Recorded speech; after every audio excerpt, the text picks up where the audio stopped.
Governor Ron DeSantis suspended state attorney Andrew Warren, and a handful of states had their August primaries. Begs the question, what does it all mean for Florida, right? Well, Aaron Parsegian breaks down This Week in Politics.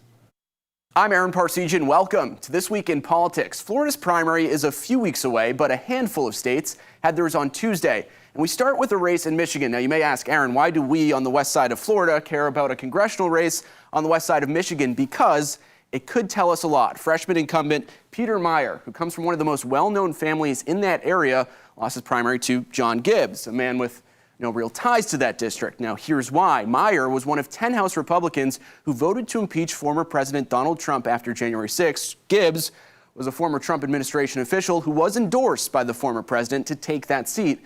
Now, this race could show how Trump's influence is still the most prominent thing among GOP voters. Though it's another vote that's causing shockwaves across the nation, a ballot question in Kansas, where 58% of the voters shot down a potential constitutional amendment in the state that would have said there was no right to abortion in the state.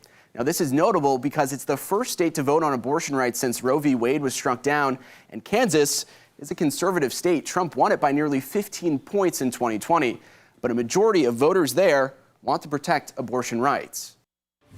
I commit to the American people that we're doing everything in our power to safeguard access to health care, including the right to choose that women had under Roe v. Wade. That's President Biden speaking a day after the vote in Kansas, signing an executive order that, among other things, is aimed at making it easier to travel to obtain an abortion. Here in our state, Governor Ron DeSantis says vowing not to prosecute those who seek or provide abortions is one of the reasons he suspended Hillsborough County State Attorney Andrew Warren.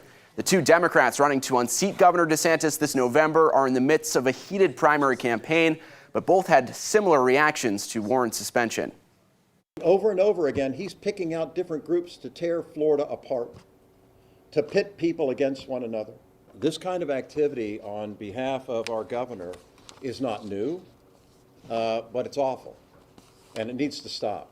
The governor once again has shown that he is a fascist, that if you dare cross him, that he is going to remove you from office if you don't obey by his rules and his laws. This has fueled all of us to fight harder. Ron DeSantis declared war today. Their race will be decided August 23rd. You can see a full recap of all these stories, as well as our helpful voter guide on 10tampabay.com/vote. Live in studio, Aaron Parsegian, 10 Tampa Bay.